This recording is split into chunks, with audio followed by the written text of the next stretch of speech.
Good evening, folks. You're very welcome. Thanks for coming along. I have been told to resist the temptation to flick the microphones, and I shall do that. My name is John Gary. I'm Professor of Political Behaviour here at Queen's and Director of the small but perfectly formed research centre, the Democracy Unit, which is co-hosting this. It's a real pleasure and privilege to act as chair this evening. We welcome our friends and colleagues from all the way from London, from the Constitution Unit at University College London, at UCL. We're delighted to act as the Belfast host of a very important new report that the Constitution Unit at UCL has just published. Wonderfully titled Reform at Stormont, Options for Discussion. It's written by Conor Kelly, Alan Rennick and Alan Weissel. Conor can't make it, but the two Allans are here. And a brief introduction of the two Allans, better not mix them up. Alan Rennick, who's closest to me, is Deputy Director of the Constitution Unit at UCL and is also Professor of Politics at UCL. Alan Weissel is the far end, waving, is an Honorary Research Associate at the Constitution Unit. Alan had previously worked for many years as a senior civil servant in the Northern Ireland office and including advising ministers in the negotiations leading up to the 1998 agreement. Also with us, I'm delighted to say, are Katy Hayward and Anne Watt. Katy, closest to me. Anne, almost as close to me. And Katy Hayward is a Professor of Political Sociology here at Queen's and is an expert on all kinds of things, politics and society on the island north and south, and particularly on border management and on all kinds of complicated things about Brexit and the protocol and so on, which I'm sure you'll be delighted to ask her about during the wine later on. And Watt is Director of Pivotal, which is a public policy forum, brackets, think tank, in Northern Ireland. Pivotal is focused on evidence-based debate and discussion and ideas to improve society, economics and Northern Ireland generally. I'd like to give a crucial thanks also to my colleague right close to the door, Dr. Jamie Powell, who here at Queen's and at the Democracy Unit as well, who did all the hard work and heavy lifting to organise this, and I just turn up at the last minute and get to say things. So, credit where credit's due there. I'm not actually going to say anything about the substantive nature of the report, not because I haven't read it, I have, but when people introduce reports and say things about them, it makes the speakers incredibly nervous because they then spend 5 minutes saying he didn't really get it right and this is what the report is really about.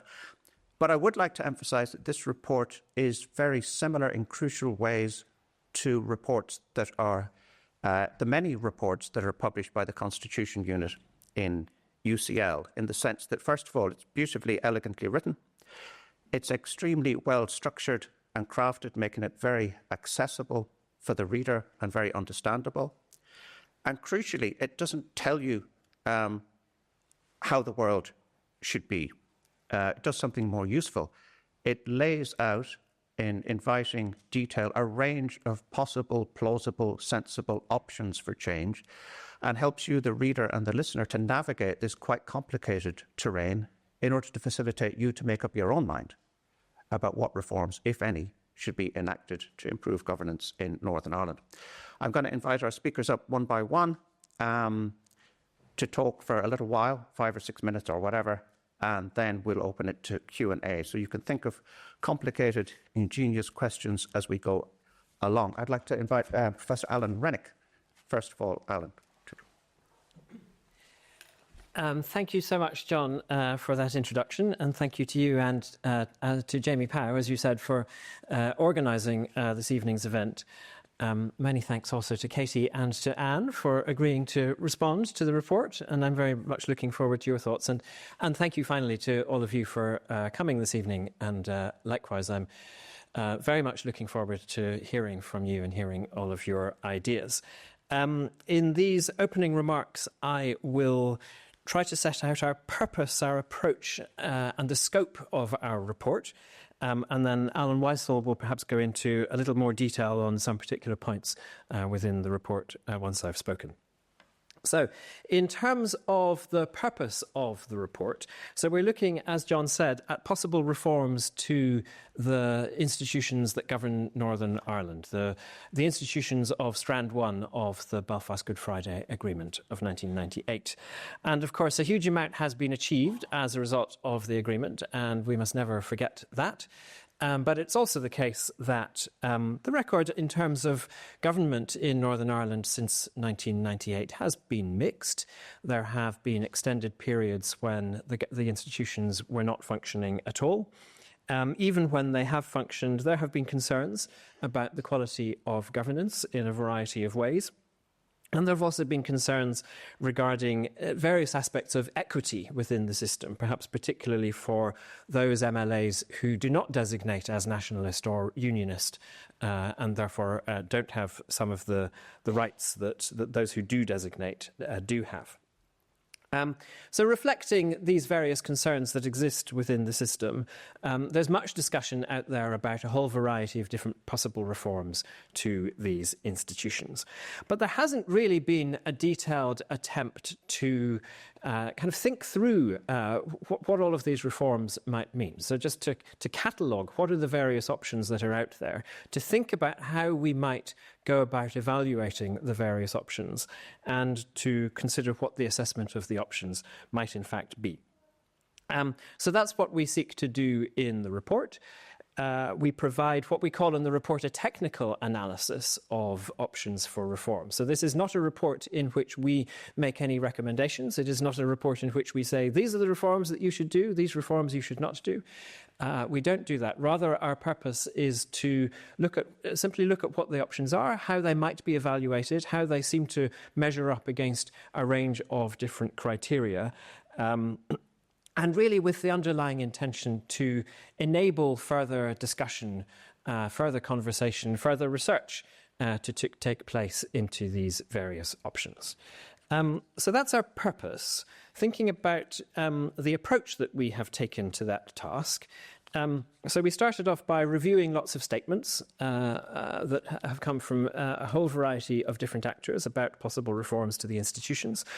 We looked at the statements by the parties in Northern Ireland, looking at manifestos, looking at a variety of other party materials. Quite a lot of this actually came from submissions made to an inquiry done a couple of years ago by the House of Commons Northern Ireland Affairs Committee that did quite a detailed investigation of options for reform. We also looked at what the governments in London and Dublin have said, what academics and think tanks such as Pivotal and civic society organisations in Northern Ireland have said about this issue. We looked at what retired officials and others who are perhaps free post-career to say more than they might have been able to say previously about these subjects. And we briefly also looked at public attitudes on these matters as well. And I should say that all of that hard work was done by our colleague and co-author Conor Kelly, who, as John said, is not able to join us this evening. Conor is graduating with his doctorate today, so alas, he wasn't able to join us. But many congratulations to Conor for that, and I know he will be very interested in hearing what your thoughts are as well. So from these many different statements, we extracted various options, and then we looked at those in terms of their impact on exactly the sorts of concerns that I mentioned earlier. So we identified three kind of criteria by which we investigated the possible impacts of the various reform options: the likelihood of collapse of the institutions, equity across various different groups within society, and the quality of governance. And we also looked at the degree to which various options would fit with the terms of the agreement and with the spirit of the agreement, and at whether there might be possible interactions between reforms, such that perhaps some combinations of reforms might be effective or ineffective in achieving their objectives. That's essentially the approach that we take to this exercise. And then in terms of the scope, so we examine reforms to the Strand 1 institutions in 4 kind of blocks. We look at possible reforms to the processes of executive formation, and then other aspects of the executive, then the assembly, and then various other aspects of Strand 1.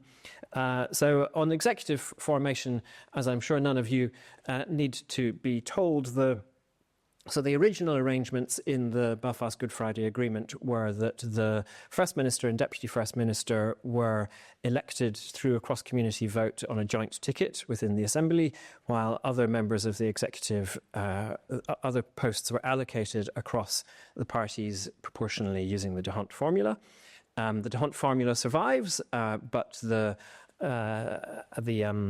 nomination of first and deputy first ministers changed following the St Andrews Agreement, so that now the largest party nominates the first minister, and the largest party from the largest designation that does not contain the largest party, I always have to think whether I'm getting that right, the largest party from the largest designation that doesn't contain the largest party nominates the deputy first minister. So that's the situation at present, and we looked at a number of possible options for reforming that. Of course, there are concerns that those institutions have led to a number of collapses in the institutions over the years. So one reform would simply be to revert to the pre-St Andrews arrangements. Another would be to introduce weighted majorities, so 2/3 majorities perhaps, rather than cross-community voting for the whole executive, or just for the first and deputy first ministers. Or you could maintain essentially the current post-St Andrews rules, but allow nomination rights to transfer to the next largest party if one of the 2 largest parties chose not to nominate. And there's also a further option in that section which would is more about the allocation of ministers across the executive posts rather than the first and deputy first ministers. So that's the first section on executive formation.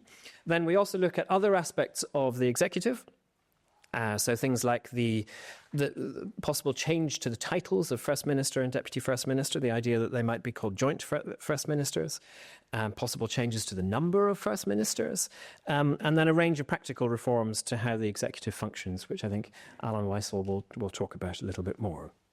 The third section looks at reforms to the Assembly. So this includes changing how the Speaker is elected, or changing more broadly how cross-community votes are done, perhaps introducing weighted majorities here again, or potentially adding a 3rd designation to the process of cross-community voting.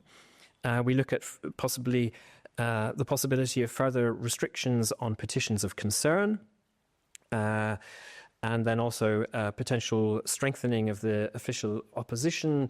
And within the Assembly section, so we don't look terribly much at the voting system for the Assembly. So far as we could see, there isn't on the whole terribly much controversy around the voting system. But we do mention a point that has been raised around how vacancies within the Assembly are filled and the possibility for reform there. And then in the final section on other aspects of Strand 1, we look at ways of potentially bringing civic society or members of the general public into processes of politics and governing a little bit more, perhaps reviving the civic forum that was in the original agreement but hasn't operated for many, many years, or potentially using more deliberative processes such as citizens' assemblies in processes of policy discussion and policy making. And we also look briefly at the Bill of Rights and debates about a Bill of Rights, which we felt was a little bit kind of beyond our core scope, but we say a little bit about that in the report as well. So that's a very broad overview of the scope of the report. As I said, Alan will go into a little bit more detail on some of those things. And then towards the end of the report, we also look at a little bit at how reforms might actually come about, and at what might be done if the institutions were to collapse again. Just before I hand over to Alan Weissel to say a bit more about the report, let me emphasise finally from my point of view before the Q&A. So I'm very much the non-expert on Northern Ireland. You can tell from the accent that I'm not the expert on Northern Ireland in the room here. which is very useful from the point of view of writing a report like this. It's always helpful to have a bit of an outside perspective on the team, looking at things and maybe responding to things in a slightly different way. But I'm very much in listening mode this evening, so I'm expecting to learn more from you than you learn from me over the course of the Q&A. So I'm really looking forward to your thoughts. But for now, I will hand over to Alan Wassell.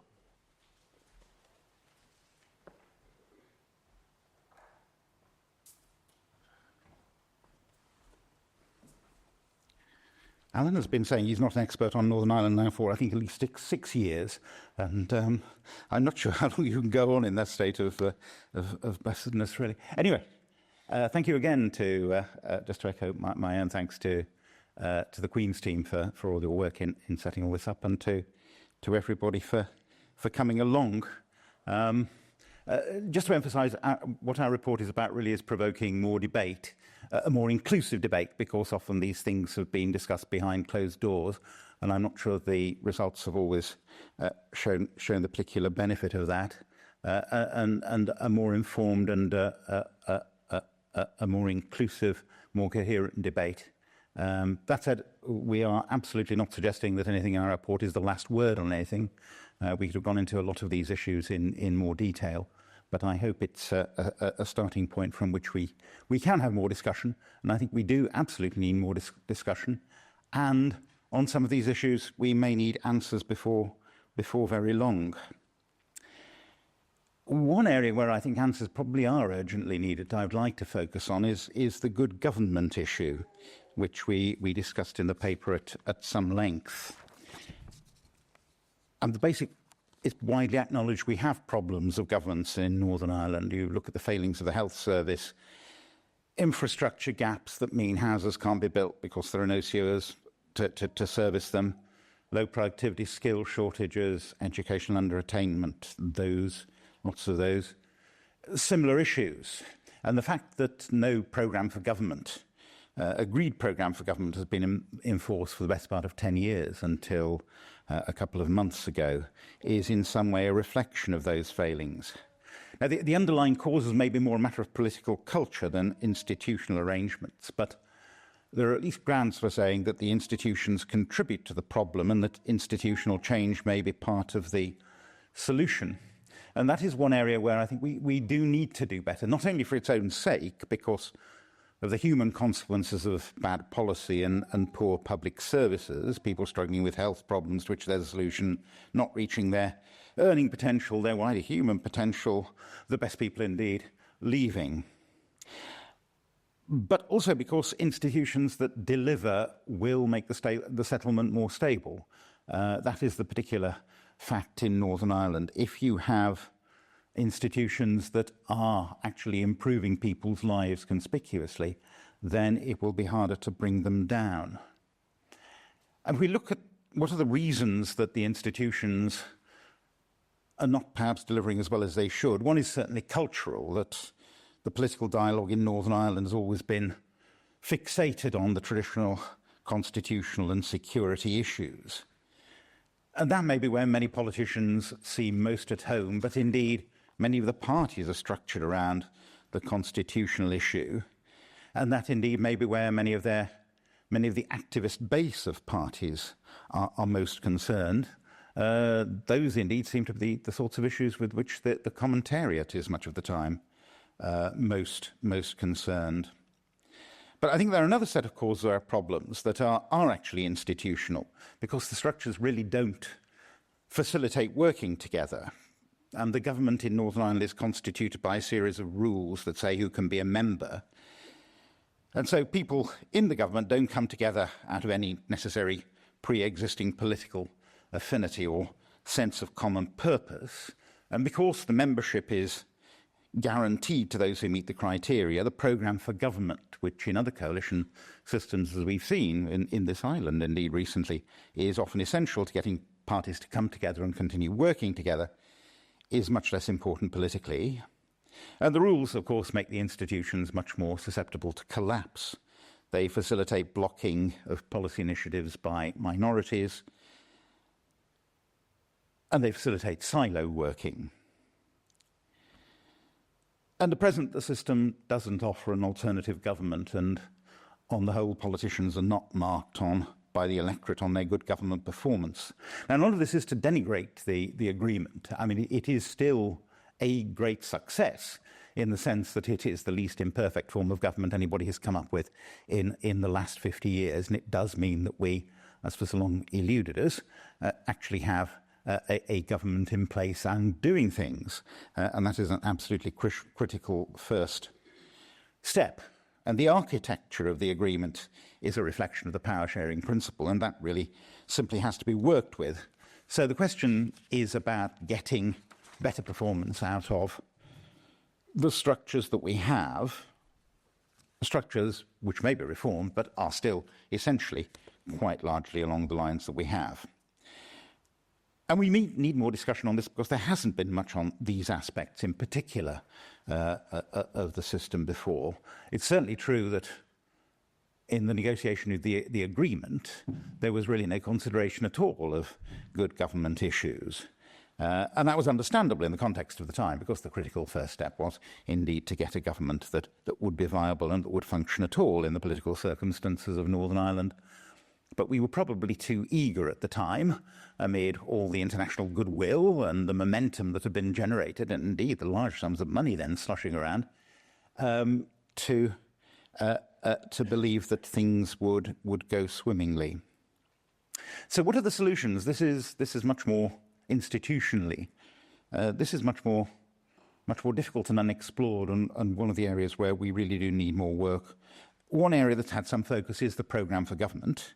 There's sometimes been a suggestion that it should be adopted, perhaps endorsed by the Assembly, before an executive is constituted. We suggest in the paper that there might be an obligation that everybody who joins the executive should expressly affirm, endorse it, commit themselves to it.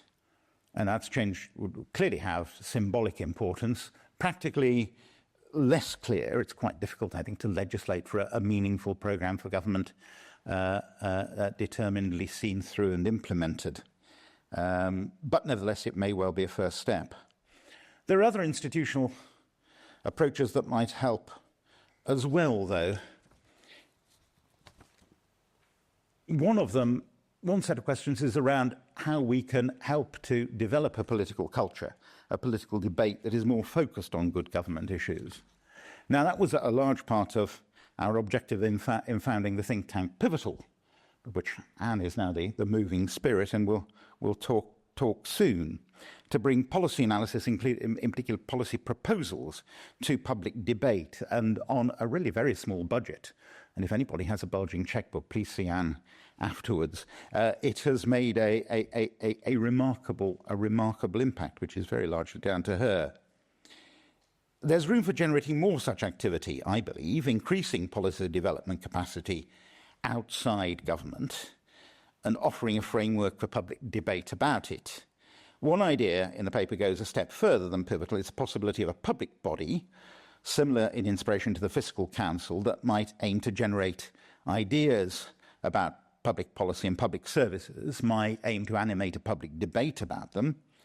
More ambitiously, it might take over some of the process of developing programmes for government, always, of course, then for consideration by the Executive and the Assembly, approval by them, possibly monitoring implementation afterwards. Sorry, to some extent, this is my pet idea, but it ties in to some degree with suggestions from the Institute for Government in a very good paper by Jill Rutter a few years ago, about buttressing bodies that might help support delivery by the institutions. But this is not a blueprint. This is very much an idea for discussion. And it's certainly not intended to displace work like that of Pivotal. Indeed, the aim is to create an environment in which there might be more scope for, if not quite in a jurisdiction the size 1,000 flowers to bloom, at least a few. While we're on the good government theme, I just mentioned the discussion in our paper of propriety and legality. It's a very sketchy discussion, a very skeletal discussion. But there have been a number of propriety issues that there was some at the heart of the RHI affair, which helped to bring down the institutions in 2017. there have been court cases in which the ministers have been found to be persistently and willfully, effectively, in neglect of their statutory duties, whether that's around the Civic Forum or an anti-poverty strategy or appointing people to the NSMC. I just warn that there are potentially time bombs there, and we perhaps ought to look for ways in which, in that area too, things could be done more satisfactorily. I'll just look quickly at what comes next. And the only substantive recommendation in our report is that we should discuss more. We should have a better debate all around, because there hasn't been a lot of it. I think we need to bring a wider range of experience and ideas, certainly among academics who have only quite occasionally just dipped their toes in this pond, though some have, and beneficially, but also practitioners, former practitioners, wider civic society. As I say, we're not aiming to have had the last word on anything. Very welcome that the the Assembly and Executive Review Committee of the Assembly, which I'm very pleased to say we have the Deputy Chair here tonight, is embarking on a review of that sort, which appears to be very wide-ranging. So I hope that our paper can get that review off to a good start and encourage as wide a range of people as possible to offer their views to it. It's perhaps unlikely that the governments are going to move quickly on any of this, and we don't suggest they should, except perhaps in the field of good government, where there's still another financial negotiation to come, just as the Fiscal Council emerged from a previous such negotiation, perhaps something more could emerge from this one. If there is another collapse of the institutions, of course, then we may need new thinking quickly. Certainly the questions around reform will become very much more topical. We have a long discussion in the paper, which I won't attempt to encapsulate here, about what are the criteria for changing the agreement. But it does seem to me that if we have another collapse, when we will have, by definition, no agreement-endorsed system of government in Northern Ireland, and all the ones that might be tried rather imperfect, then possibilities of temporary changes to permit something like the agreement institutions to function really have to be thought of very carefully. But anyway, I think I've probably run over my time, and I will give up there. But as I say, we are very much interested in new ideas, and there is scope for much more work on this. Thank you.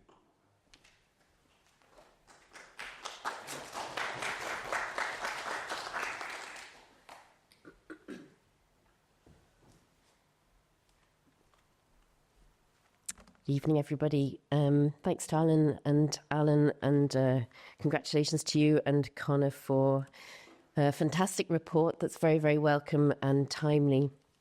One of the things I do, in my many things that I do, as John has hinted at, is work on the political attitudes module in the Northern Ireland Life and Times survey.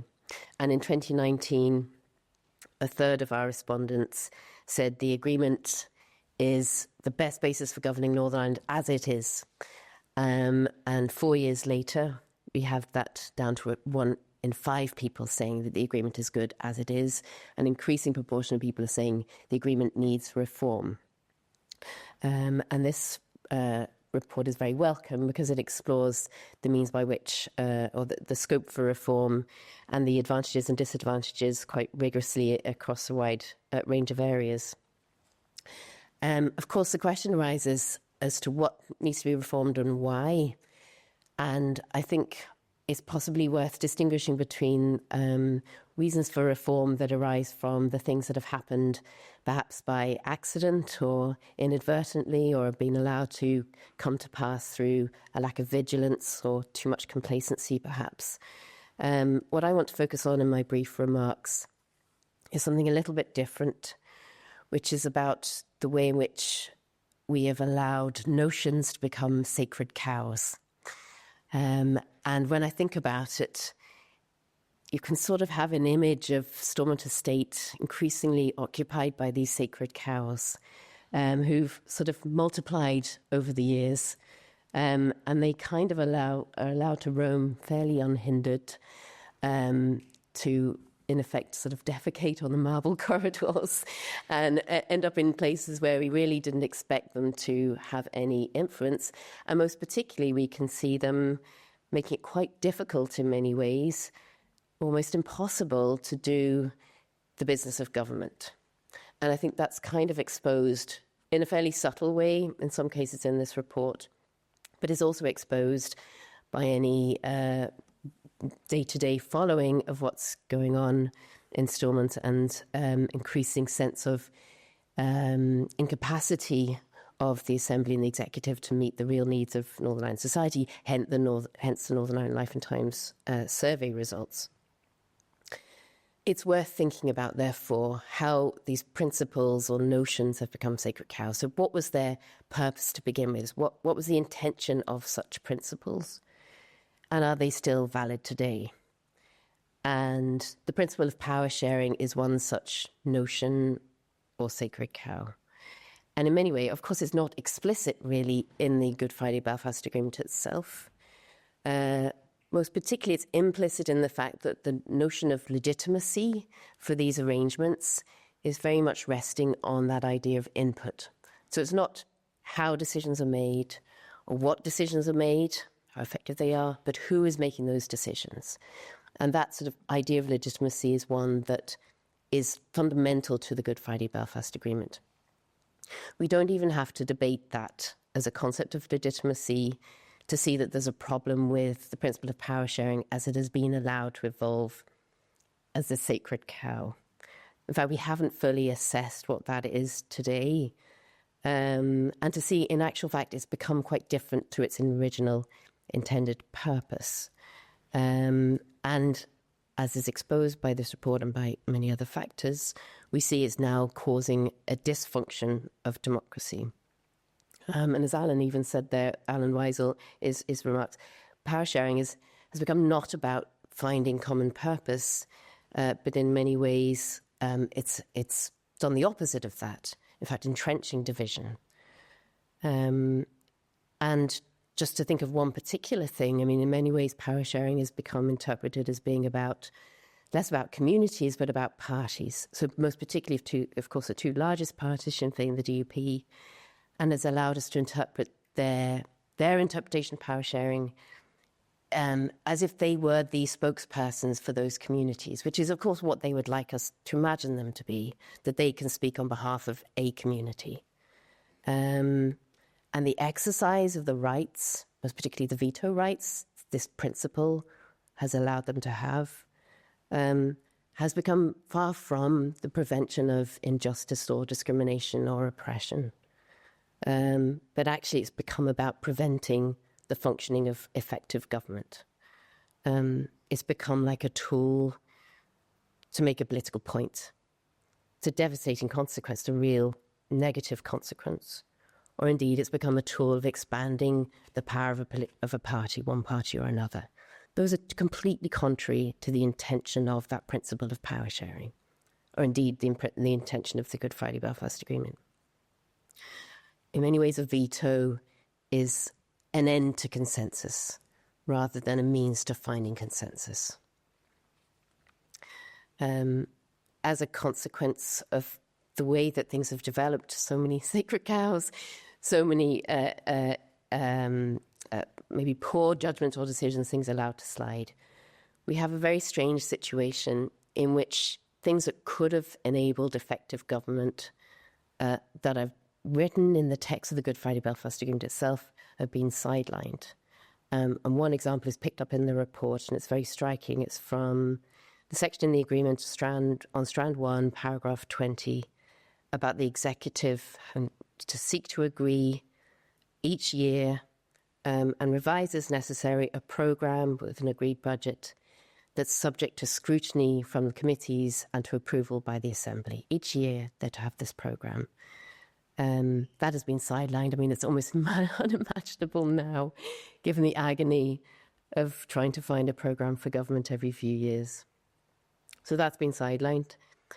And in its place, we have things that block good government. block effective government that we all are very familiar with, and again, it's set out in the report. And worse than that, many of these things that prevent effective government are justified on the grounds of principle of these sacred cows.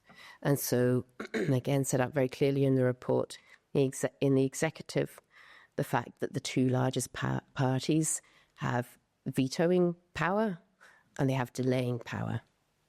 Again, it's a very negative effect.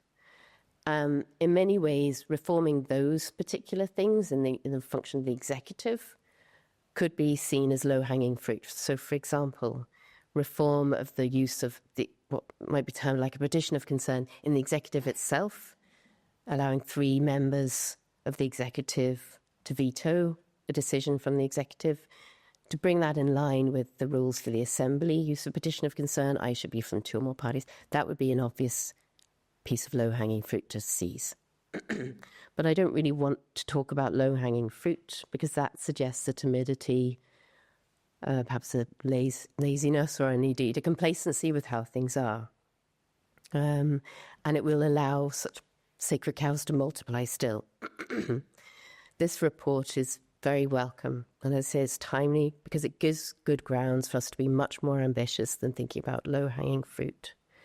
It is also rigorous and clear, and it allows people themselves to take it forward and make decisions. But first and foremost, I think it gives us a good basis on which to try and distinguish and discern between what are party interests and what are the interests of democracy itself.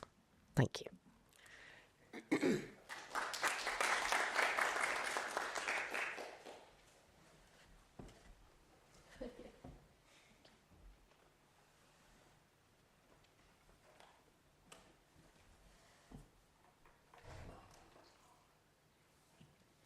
Good evening, everyone. Thank you, John, for chairing, and thank you to UCL for the invitation to be part of this discussion. I'm going to talk about the good government aspects of this report and ask the question, would these changes, would these reforms help contribute to better policy making in Northern Ireland? At the outset, I think this report is a really welcome and helpful contribution. So thank you to Alan and Conor in his absence for an excellent bit of analysis. I think it looks at the 3 main problems that there are with how the executive operates at the minute. So it's the fact it's prone to collapse, the fact that it doesn't give every assembly member the same weight in terms of their votes counting in all the different kinds of votes that there are, and the fact that it has not led to good government on the whole. So it identifies those 3 problems and then looks at how reforms might help to address each of those difficulties that there have been with the way the institutions operate. And what's really welcome in the report is the methodical and rigorous way that it goes through different options for reform and analyses those and looks at them against those 3 themes. So it's a really welcome bit of analysis. So as I said, I'm going to concentrate here on thinking about the good government aspects of the report. Don't touch the microphone. Okay. And so I want to ask the question, would these reforms help to improve the quality of policy making in Northern Ireland? So specifically, would reforming the institutions in the ways suggested, would that mean we are better at making decisions about how to organise our health service so that it's delivering a more effective service for people? Would it mean we thought more clearly about how we fund our water infrastructure? Would it mean we have a better strategy for tackling poverty, or indeed any strategy for tackling poverty? Would it help us improve our productivity? Would it address our skills shortages? Would it help us manage our public finances better? So I think those are the really important questions if we're interested in improving life outcomes for people in Northern Ireland. Would these reforms help us to do that?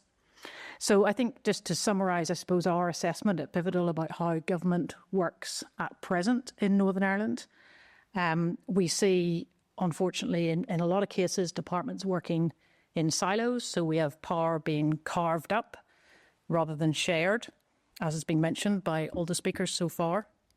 We have difficult and unpopular decisions being avoided in many cases, or perhaps at best postponed. Longer term decisions not being taken, and short term firefighting dominating, and difficulty getting agreement on contentious issues between parties with really opposing views on many topics.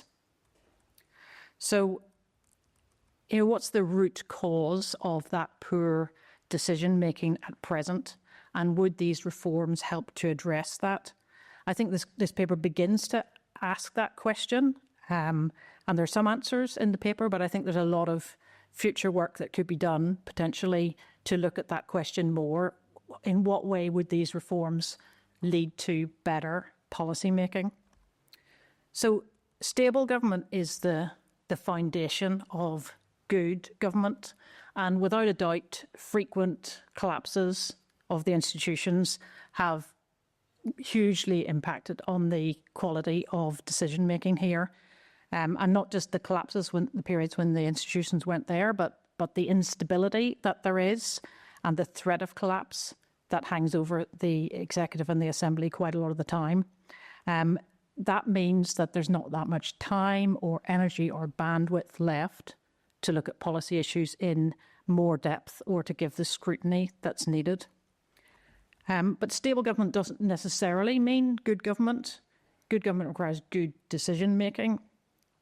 So beyond perhaps providing more stable government, would these reforms help bring about better decision making in Northern Ireland? For me, that's the key question as we look at the potential options. Alan in particular talked a lot about agreeing a programme for government before, or about the role of a programme for government and the proposal of agreeing that before an executive is formed. And that would definitely mean that the executive would have a clearer remit. But just agreeing a programme for government isn't enough. It depends what's in it. It depends about the level of ambition in it. It depends if it takes on the biggest challenges or perhaps continues to avoid them. And of course, if we did make that change to say a programme for government had to be agreed before an executive was formed, we might be waiting, a year, more than a year, for the executive to actually be in place. A joint programme for government like that should encourage more working across different departments, but again, I don't think that's necessarily guaranteed. It depends what's in the programme for government and how robustly it is implemented. And I suppose similarly, the option in the paper about a voluntary coalition based on a agreed programme for government, so a voluntary coalition of parties coming together who can collectively say, this is what we'll deliver together. That would certainly have a clearer remit about what government is going to do. But again, what's its content, and does it really take on Northern Ireland's challenges? So my conclusion so far, having read the really helpful paper and given it some thought, is we need much more consideration of this. This is a really helpful start, but it's a work in progress. Achieving better decision making still relies on changes to how the parties operate. It is, I would say, much more about a change in culture than a change in institutions. So we need to think particularly about planning for the longer term in policy decisions, not just the immediate, about grasping difficult decisions, about making unpopular choices where they're needed, about working across departments, and about taking responsibility for the public finances for ourselves. And then just to finish on a couple more points, I'm not convinced myself about the idea of the Public Policy Council that Alan suggested. So this is a new publicly funded body to draft possible options for a programme for government, possibly run consultations on it, to monitor its implementation and to develop a long-term vision for policy issues. I think all of those things need to be done, but I would always be reluctant to set up a new public body just because the existing executive and civil service is not doing that at present. I think it's much better to try and get those who are responsible for that currently to do that more effectively, rather than setting up a parallel body to do it with all the expense that would be associated with that. So I think governments have a bit of a habit of setting up new bodies when something isn't working properly, but actually it's much better to get the original thing with the original remit to fulfill that role properly themselves. But I'm very open to hearing other views on that and happy to be convinced. Just a couple of final comments and then I will finish. I would say if we look at the institutions, they can work and they have worked at times in the past. So if we look at, say, 2007 to 2012, so the Paisley-McGuinness period and then the Robinson-McGuinness period after that, and key to that was leadership and trust and relationship, along with a strong commitment to making the institutions work and to delivering improved outcomes for people and making a difference in the real world. So I would argue that the institutions can work, but it does require that real commitment to them and trust and relationship and leadership. And arguably, and we can talk about this, arguably I think we have seen positive signs of that in the last 15 months since the executive came back. And I feel that the executive at the minute is in a better place than it has been for some time. So the existing format can work if the two main parties are committed to making it work, although I obviously admit that the track record is not great overall. And I think I will say one final thing, which is, one final thing, I suppose, from the point of view of a think tank that's really interested in public policy and ultimately interested in improving people's lives and addressing the multitude of social and economic challenges we have that are really bearing down on people here. I am, I suppose, reluctant to open up a whole discussion about reform that would distract our politicians and distract our media from the issues of improving public services day to day and what people experience day to day. It feels like we've got the executive back up and running now. They've got their programme for government and, you know, you can be challenging about the content of that, but we have a government in place and they are seeking to improve, you know, the issues that are affecting people like childcare, the environment, jobs and so on. I would raise a concern about debating reforms, which could open up all sorts of controversy and difficulty, and move the focus away from the policy decisions that need to be made about the health service, or about environmental regulation, or about tackling poverty, or about housing.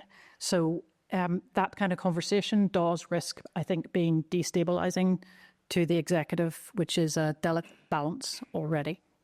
Thank you.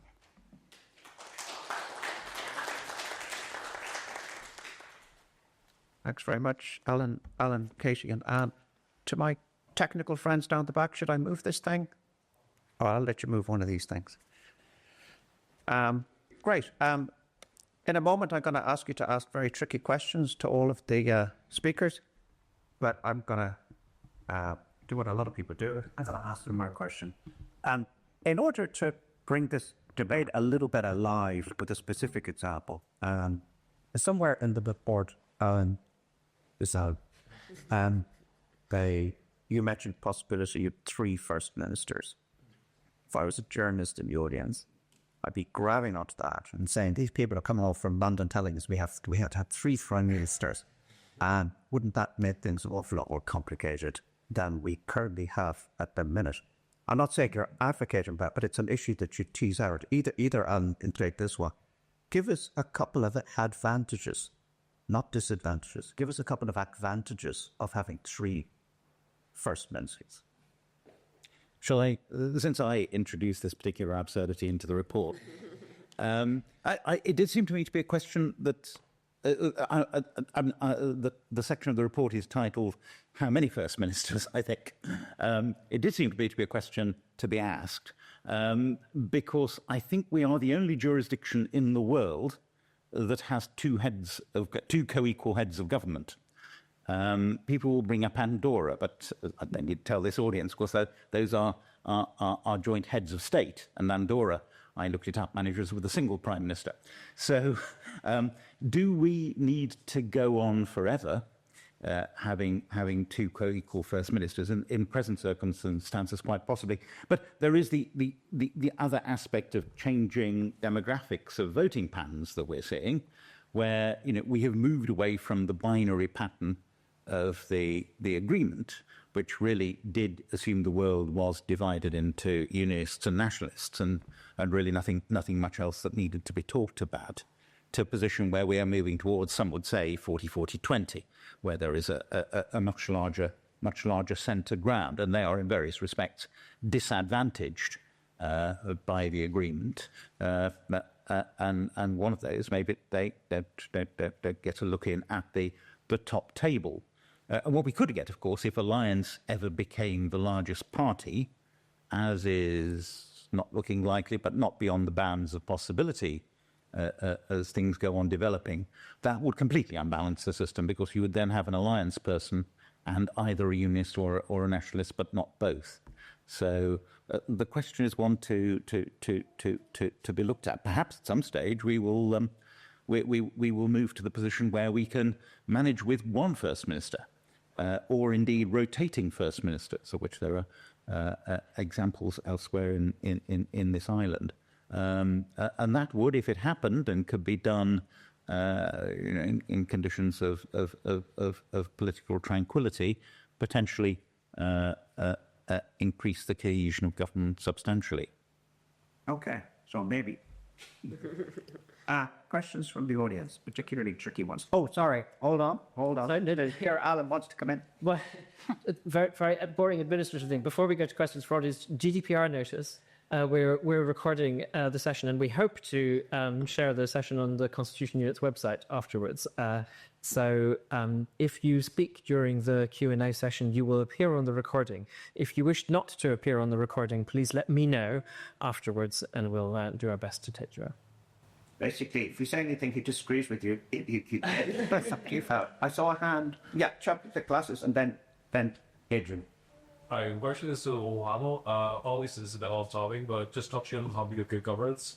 As I'm sure piles were, in 2016, the number of artists being stored was cut from 12 to 9. A few were admitted, I think, partly a bit environment, that sort of thing. Recently, we've obviously seen a few, not disastrous, probably unsubjective, but a few controversial tenures in these departments. Like infrastructure, a very bad year last year with the drop delays, and this year the Irish Honours debate over Grand Central. Now, I just want to ask, one of the penalties on that reduction has been stake, and if so, should we be brought back?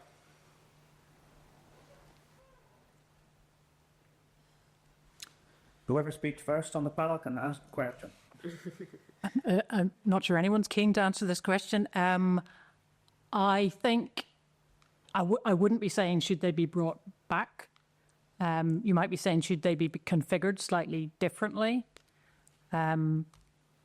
We have a real problem with silo working in Northern Ireland, so it might be that there's an argument for some kind of reconfiguration of the 9 that we have. It's not something I've thought about in any detail. I'm, as well as not being a fan of setting up new public bodies, I'm also not a fan of machinery of government changes, because they generate an enormous amount of disruption, and I'm not sure in a lot of cases they produce the productivity gains that you might hope for. So, yeah, it's not something I've looked at in detail, so I don't have a strong view. I mean, I think historically it is the case. We had a much smaller number of government departments, and they were increased at the time that the agreement institutions were set up, precisely to permit a wider representation of political interests in government. Then slightly reduced, though not as far as they had been under direct rule, I don't think, with in part a possibly slightly spurious rationale of saving money, but certainly of increasing cohesion in government, which I would guess they had done to some degree. But like Anne, I think rejigging the structures in that area is probably not a priority. Yeah, I would think we should get to the nitty-gritty, which a lot of these debates about before the Stormont are about getting rid of the veto, one community veto. Okay. I'm not sure that's such a great idea, given Northern Ireland's history.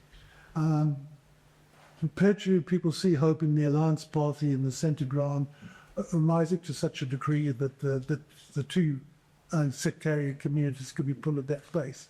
But if you look at the Alliance, are doing pretty well in this form. That's not actually performing so spectacularly now, going back to its origin. So I think that is always the prospect of the centre ground kind of evolving to be the largest grouping in society is, I think, rather exaggerated.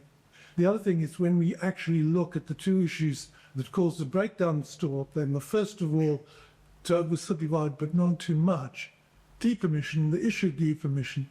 And there were great hopes during the great debate about decommissioning that the SDLP would defect from the nationalist grouping and that the SDLP would be so fed up Sinn Féin on the issue that they'd be willing to go into government without Sinn Féin.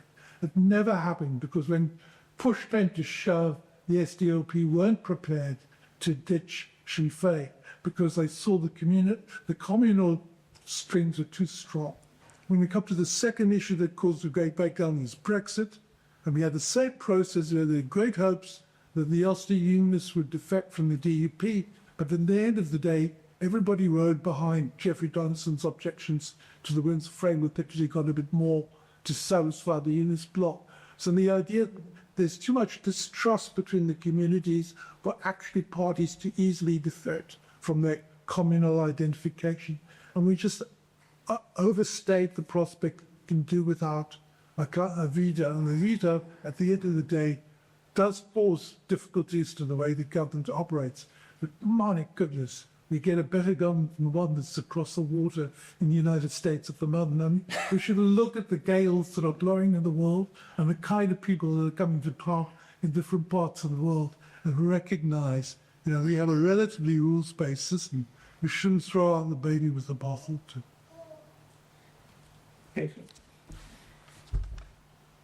So the question is, why do we have a veto? For what purpose? What purpose does it serve?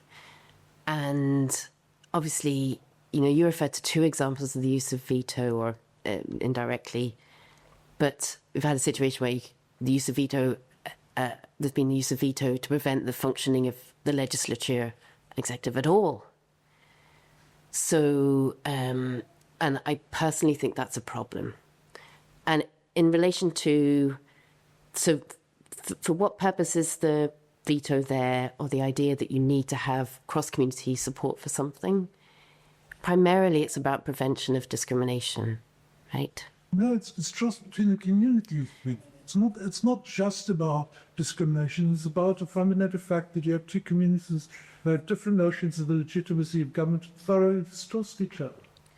So do you think that having the use of veto that can be exercised by one party or another, or now by one community for another post-reform, that builds trust between the parties?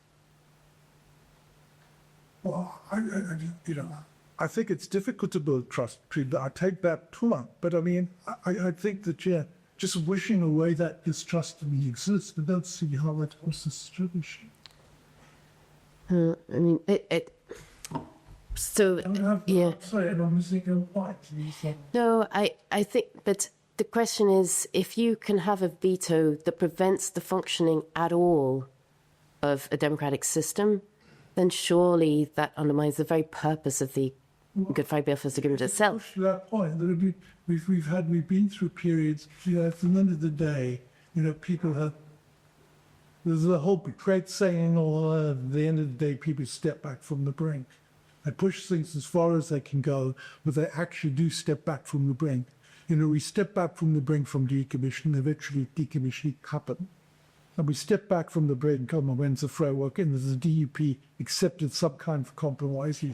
TUV would never have accepted, by the way, but they accepted it. So we have stepped back from the brink. Okay, these things have been pushed to ridiculous degrees, and we'd be much better if they didn't happen.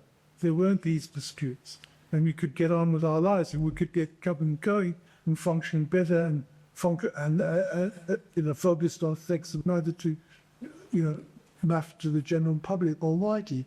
But the underlying tensions exist because there is that distrust much in the communities themselves. It's not just invented. Politicians are responding to the pressures that come to them from below. I don't think we can ignore that. Do you want to make a comment, and then I'll bring in the two Alans? Yeah, it's because I didn't write the report. But so how about if I suggest something that's possibly a little bit controversial? But if you're wanting to move from, or if we are wanting to move from a veto that prevents functioning of government to something that could potentially be a little bit of a flag and then make some, constructive difference. What about that model from the democratic consent vote on the Windsor Framework, which not many people like very much, but it's effectively like a version of the petition of concern, whereby, okay, the thing still maybe comes to pass, but there's this process of review. So there'll be like detailed consideration of the actual matter in hand, reportedly in hand, rather than what it might, symbolically signify or perhaps be used as an alternative, maybe there'll be a motive around it. But what about that as like an alternative? I'm going to ask the two Alans on the exact same point, which hopefully I'm not over-caricaturing, Adrian, but you can dance around these issues of tweaking institutional rules, left, right, and centre, but at the end of the day, in a place like Northern Ireland, you need vetoes. And if you don't have them, you have serious problems. And the vetoes actually do mean good governance. They're not at the polar end of good governance. But sorry, response, Al. Yeah, that is substantially true. I mean, there's nothing in our report that suggests let's move to simple 50% voting, and and very few people, I think the TUV on certain sort of day may hope to get there in the end. But if we don't have the existing system of vetoes, then we would have weighted majorities, which would still, to a large degree, accommodate the same sort of fear and the same necessity of having a high measure of consensus behind government. But I don't think it's right to say we have these institutions and they work and they're better than Trump, which is obviously setting a high benchmark, but all the same. We should perhaps aspire even higher and get them actually functioning better without sort of neglecting, the efficient secret, which is maintaining a large element of consensus for certainly the structure as a whole, and that probably means the key decisions in government. It's very interesting listening to the two of you. I mean, you're talking very much in terms of the need for institutions that accommodate distrust. And Katy is talking about the need for institutions that build trust. And often the institutions that might don't do those things are different institutions. So I guess the ideal is that it's possible to find institutions that will do both of those things. An option short of that ideal is to find institutions that will somehow offer a compromise between those two things and nudge in the direction of a bit more trust building without reducing too much the protections that exist at present. And I think a lot of the proposals that we discuss in the report are ones that try to do that kind of balancing act. But whether it's possible to go beyond that and get the kind of holy grail of the institutions that will actually positively build trust and accommodate distrust, that's really hard. I have a question here, but before you ask it, anyone wants to ask the question, put your hand up and wave at me now so I can see how many are coming up. Okay. 1, 2, 3. Okay. The discussion in the paper and this evening is kind of about reforming institutions, and always again got me thinking about what the institutions are actually originally set up to do and what can the Labour even look like. So my question is all of the aspects of the Good Friday Agreement were, I guess, adhered to. The what Katy was sort of having an annual program, actually performance with the contained budget, and all of the conventions the suffrage follow were implemented fully. So if it's discussed in paper that this seems to have been sort of disregarded, that free ministers could ensure that something isn't delayed for 3 second meetings at the table. If all of that and everything that is in the structures was still adhered to, would this discussion or reform be needed? I guess another way of putting this is if should we try and get the most out of the GFA and of the institutions? Should we try to maximise their potential before we try, like changing purpose? Is there space for that limitation? Do you think, is that possible in the current climate that they're operating? Do jump in, whoever wants to. I would say to that, similar to what I said towards the end of my remarks, that the institutions can work, but they need trust, they need leadership, they need relationships. And we have seen that happening in the past in periods. We maybe, if we're optimistic, might be seeing it starting now. So there is an opportunity to get them to work without having to pick them apart, I think, is my small contribution on that. Yeah, I said several times, I think the institution, the questions around good government may be largely a matter of political culture more than of institutions, but that doesn't mean that we shouldn't address both sides of the equation, I think. And somebody who was actually involved in the negotiation of the Good Friday Agreement, we must assume there's anything too sacred about this. An awful lot was decided in no time at all and looked approximately right on the page, but it wasn't the the product of months of heart searching. So we shouldn't be afraid to make changes consistent with the overall principles, which nothing in our report suggests we abandon. Yeah. Thanks. So, Priscilla here from Rangers Advisory Foundation. I guess my question is around accountability mechanisms, particularly two things. One, leadership for bringing down that silo buying in the context of very real human consequences to perpetuation of silo lobbying. So, and then the executive has hard decisions around what are the biggest cuts to disability benefits. The last hand is level cuts is on people who did epilepsy. And so what institutional mechanisms would drive collective leadership on issues like that?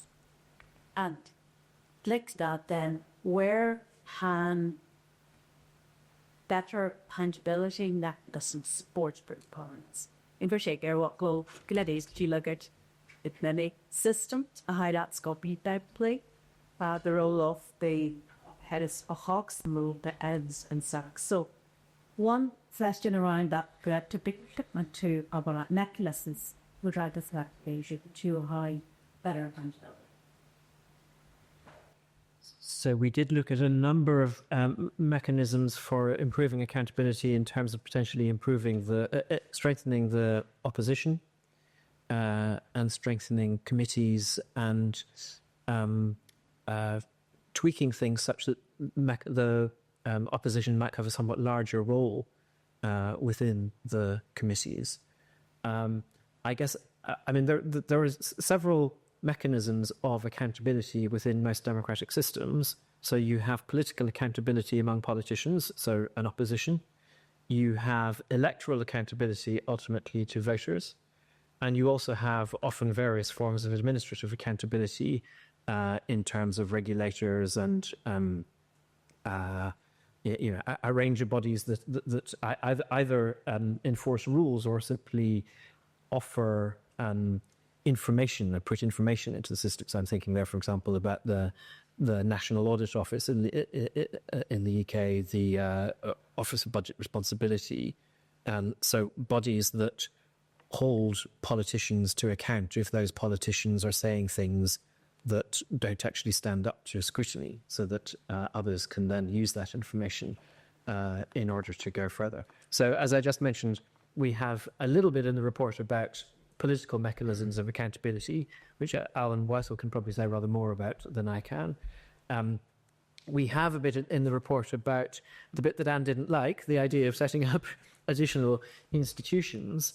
And I guess my thought in response to Anne is that having these sorts of independent institutions seems to be an incredibly important part of modern democratic systems where it's really hard for politicians on their own to uphold a high standard of debate because of just of the nature of the modern media market and the way in which that's constantly kind of pulling down debate and preventing kind of deep and thoughtful discussion.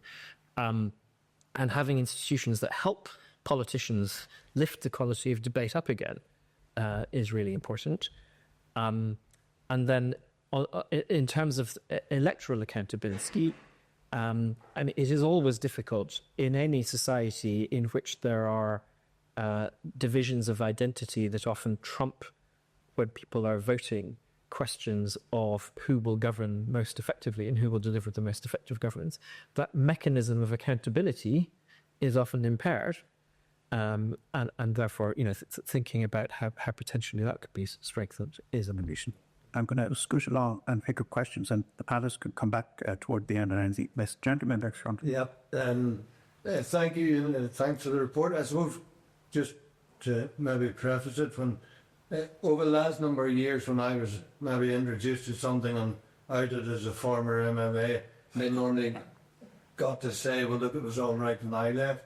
And it's good to see it back up and running. It's good to see the relationship between First and Deputy First Ministers actually looking as if they can tolerate being in the same room and getting on with things. I would say, and I suppose a wee bit the exchange around building confidence. One of the tragedies over the last few years was when we had a divisive election in 2017. We had 3 years of no executive, then we'd several years of remote working, then we'd back to no executive. People didn't get to know each other. There's a huge difference when I went to the Assembly in 2007 and the atmosphere around it. Over the next few years, as suddenly people get to know each other, and even people who I maybe shouldn't have been speaking to at all, or shouldn't have been speaking to me, you're suddenly asking them about their family, their kids, what they're doing. You're sorry to hear their granny died, or whatever it happens to be. And that makes an enormous difference to building up those relationships. I suppose on the question, I would say it tends to be our executive that collapses and derails. So poor backbenchers get their salaries cut and can't actually do much about it. And only from several levels of scrutiny, the Assembly committees do, and on the whole, do a reasonably good job, and we're getting better at it with doing more legislation and stuff. So around executive, I'm just interested in the panel's view around, Alan touched on around designation, around actually writing a meaningful programme for government with actually people buying into it. Well, you used the example from our friends south of the border over the last few months after the general election there, or the 2010 coalition in the UK. But this idea that we form a government and the programme for government comes 3 years later is just actually ridiculous. And actually some level of collective cabinet responsibility. How you get a cabinet dealing with that and working as a collective, as is in the Irish Constitution, that the government will act as a collective. Just thoughts on those. Yeah. I'm going to have to pick on someone. None of you have a golden answer for this. Quite a lot of questions in there. There is a difficult question. We are talking about sort of changes in the political culture, and John's absolutely right, I think, to emphasise the importance of the interpersonal in all of this, of bringing people together. And actually having institutions up and running is going to mean that the quality of the debate changes somewhat. I remember sitting through endless meetings of intergovernmental bodies of one sort, so discussions in which were absolutely awful, but the fact that the people drank together in the bar afterwards or whatever meant that actually they fulfilled an important purpose, quite separate from the formal agenda. And there are constructive politicians in all parties, I think, it was our aim in setting up Pivotal, really, to give them more to chew on, give them more fuel, give them more more to bring to the debate against others than their parties who might have been saying, well, we've got to look to the people on the far side of us. That's where our attention should chiefly be, to sort of build the consensus in favour of constructive politics. But none of that is easy, and we inch towards it. There are nothing to pull out of the rabbits to pull out of the hat. I'm conscious of getting all the questioners. There was a hand that went up earlier and now isn't going up. Was it somewhere in there? No? Anyway, who wants to ask a question?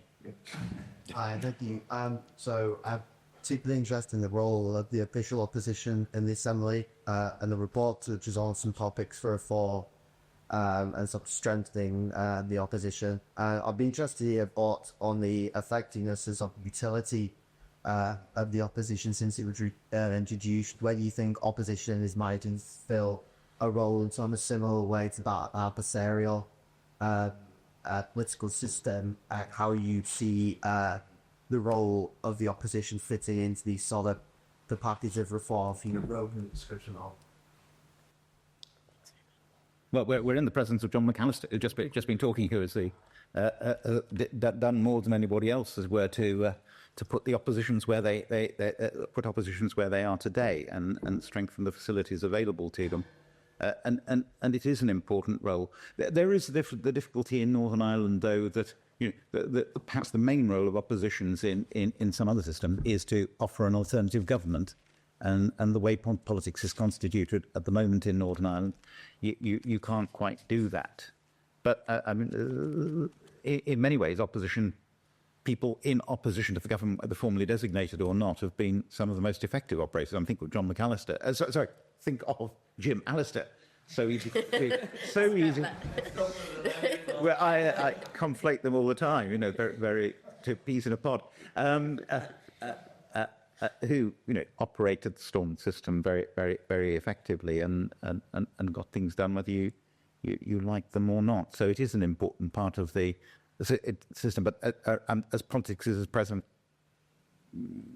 configured in Northern Ireland, I don't think it's the big answer to our problems. I think at present the opposition is providing a lot of challenge on current issues, so they're using their opportunities well to raise the issues that I think are very pressing on, issues about the programme for government or budgets or many other things.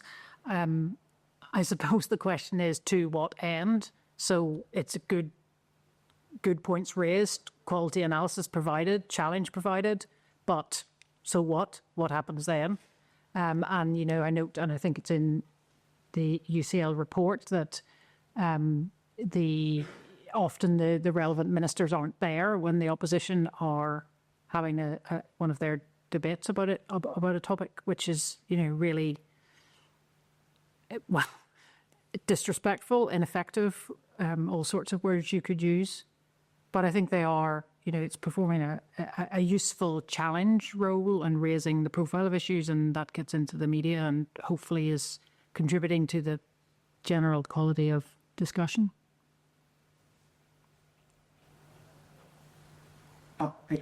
Yeah, Sean. Going back to the veto today's. Great. Who Roger said, it does seem to be, it's certainly on my issue, it seems like some ways, but also trying to be constructive on where you would getting say some say, look, it's an ideal. Look, is there some alternative to it? And from what I understand, the way that the report is written is you explore some different alternatives. So for non-experts or those that's not read the report, are there somewhere where you do a little bit forward? Is it just the ways the majority is there something we're not that most of us might be thinking of? Are there? So maybe the way you said this is you don't want necessarily advocate for HIEs, but would you encourage us to think about it? Would any of the comments, would the authors or any of the guys proffer? What might we be thinking if we try to build our experience about? We need some kind of check, but we also need to advance through this as well. So what might be hopefully what questions come out? So that would seem to be an important issue. Is there any, but we could be saying, this is what we might be focusing on to try to do it and can get people. So get off the fence, tell us what to do. Seriously. Well, we're not going to do that, but I'd be very interested to hear what Katy and Anne think on that. I mean, it's in the report, the alternatives to vetoes are basically weighted majority systems, and our reading of the debate on reform to date is that is the option that has really been out there. But I'm interested to hear from Katy and Anne and others as to whether there are other options that people conceive of that could offer a better balance of these competing considerations. Could I just add to that before comment? We speak like a weighted majority, but so much depends on how you identify what your weighted majority threshold is, and it encompasses a whole range, therefore, of possibilities. But I gave you a bit longer to think. Well, it depends. Obviously, it just varies depending on what sort of a veto you're talking about. And I did find the report very helpful because it does go through very specifically where you set that weighted majority, what difference it would make. One thing that I did notice on a couple of things was it said, well, there may be some objections to this on the basis of power sharing, which is what stimulated me to then think about what is it that we're trying to preserve here and why. And then the overall purpose of these mechanisms, and do they actually undermine the biggest purpose, which is democratic functioning government as an alternative to. So I would just encourage people to read the report and make their minds up for themselves. How about that as a conclusion? I've got the right answer. Great. Can I say one thing on this? This is not my specialist subject at all, but I was struck by one section in the report which mentions the evidence to the Northern Ireland Affairs Committee from three permanent secretaries, former permanent secretaries, David Sterling, Malcolm McKibben and Andrew McCormick. And they really stressed in that inquiry, in their oral evidence, they really stressed that it would not be possible to create a structure that would function if one of the two main parties withdraw or abstain, because the smaller party of that designation would be unlikely to participate. And that's mentioned in your paper. I think maybe it needs a higher profile because I think that is an extremely important issue, that a lot of the debate about a coalition that does not include the DUP or the Sinn Féin assumes that it will therefore include the UUP or the SDLP respectively. I don't really think that that's... No, well, we didn't assume that at all, and in the discussion of that, we did say, it may simply not play politically. Mm-hmm. But I'm not sure you can say in advance, you can't say in advance categorically that the smaller party on one side will get involved. It would be awfully torn. I'm not sure you can quite assume in advance either that they definitively wouldn't. Mm. One question I can say is that there are, I believe, drinks outside when we go out, and that you have an opportunity to interrogate. I have one brief final question, unless anyone puts their hand up now. There seems to be a kind of a tension running through culture versus rules throughout all of this. And I think Alan in his presentation says there's a cultural fixation with the big constitutional question, and that kind of comes to the talk no matter what kind of rules. And Anne, I think, mentioned it as well. In writing the report, were you kind of thinking through what are the chances of any institutional rule change of actually amending and changing cultural norms? And this is a very difficult question, but are some types of rule changes better able to change existing cultural norms than others? And what are they? Yeah, I think that's a really crucial question, and it gets absolutely to what Katy was emphasising as well around how do you build trust? How do you create institutions that will change the norms? And that I think that's exactly the challenge that Katy is offering us. And I think the difficulty is that that's incredibly hard to do. And I thought Anne had a really pithy phrase in her opening remarks where you said that the tendency is that power is carved up rather than shared. That's somebody else's phrase, not mine. I'd like to repeat it. It's a wonderful phrase. And I was just thinking, well, what's the difference between the institutions that you establish if you want power to be shared versus if you want power to be carved up? And the trouble with institutions is, on the whole, they are good at saying what should not happen. It's hard often for institutions to make things happen. So you can create institutions that stop single actors from acting on their own by having vetoes and other sorts of things that prevent that. But how do you create institutions that push actors to cooperate, to act together? That's an incredibly hard thing to do. And, this report is one that seeks to build on the debate that is already out there about possible institutional reforms. And I guess the conclusion that I'm reaching in being unable to answer your question is that so far that debate does not contain any answers to the question of how do you reform the institutions in ways that will turn the culture. So that leads to the challenge, well, can we come up with better ideas for reform that will meet that challenge? And Rebecca. Just some comments on that, which actually ties back into Ursula's question, which I didn't answer at the time. So I wanted to come back to that about having cross-cutting aims, like tackling poverty. That's what a proper programme for government should absolutely be about. An outcomes-based programme for government should be about improving health, improving children's well-being, improving job prospects, skills, productivity, those kind of things, big aims which are contributed to by various departments. And so that's what a proper cross-cutting programme for government should do. So that should be the tool that we're using. Unfortunately, we've got a programme for government that's good, but it's quite departmental focused. There are 9 priorities, and there's, funnily enough, 9 departments as well, and it almost matches exactly. So that's the tool we should be using. Maybe we're making steps towards that, but we're not there yet. And on accountability, Ursula, I think we need much tougher accountability in the committees. There's far too much politics in the committees. There's far too much asking questions and not really probing and scrutinising and challenging. So that needs to be stepped up, I think. I think the role of the Northern Ireland Audit Office is really important here because they do excellent reports, really scrutinising the data and shining a light on lots of issues, including child poverty. Recently, a really shocking report on that. And the final thing is of course, civic society and our role in providing challenge and scrutiny as well. So On that cautiously optimistic note, Katy, you're trying to... No, I was just to say very briefly, what sort of culture are we trying to foster in a democratic culture? And I would have gone back to Ursula's point as well.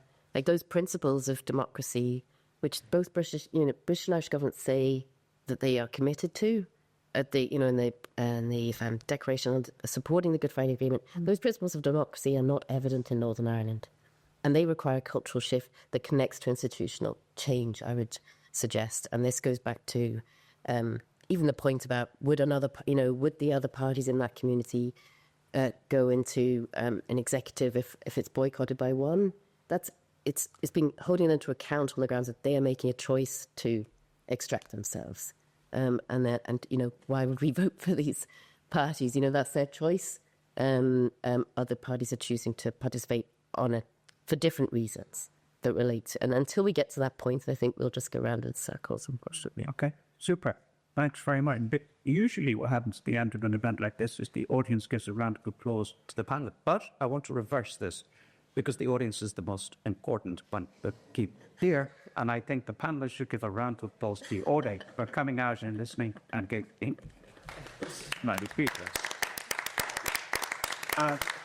Be sure to have right and interrogate panelists an awful lot more. But I will hide by myself.